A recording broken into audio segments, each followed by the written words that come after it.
talk to nationally syndicated radio host Dana Loesch. This is ugly, this Rodgers stuff, but I'm not surprised. Are you? No, I'm not, Jesse. And you know what it made me think of? It made me think of this old LBJ story back when he was running for office in Texas before he became president. And he was going to call his opponent, and forgive me, a pig fornicator. And one of the guys on his campaign said, "You can't do that, sir. That's insane. And it's also not true."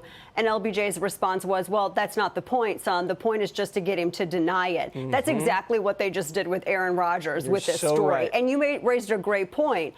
Why sit on this for 12 years and then only now just talk about it the day after RFK Jr., who's no sweet conservative or anything by any stretch of the word, but why announce it the day after, bring this up the day after, he's being, the conjecture about him being a VP pick.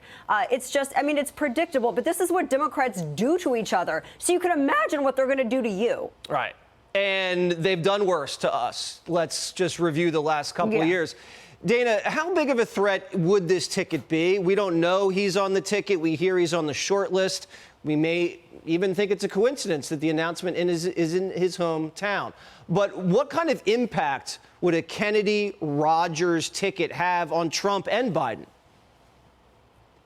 That's a great question, because normally I would say none. I would say maybe, they'd be lucky if they pulled 9 or 10 percentage points away, during a general election. But anything goes now anymore. And I think people are so fed up and tired, they just don't even care.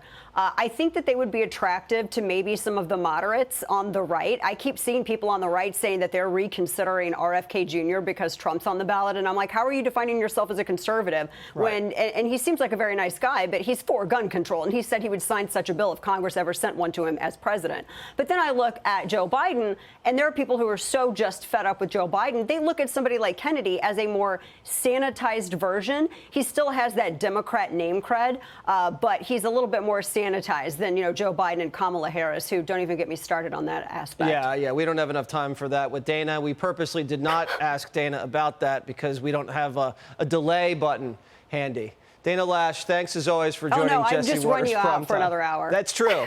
We have to pay the bills Thanks, now. Click here to subscribe to the Fox News YouTube page to catch our hottest interviews and most compelling analysis. You won't get it anywhere else.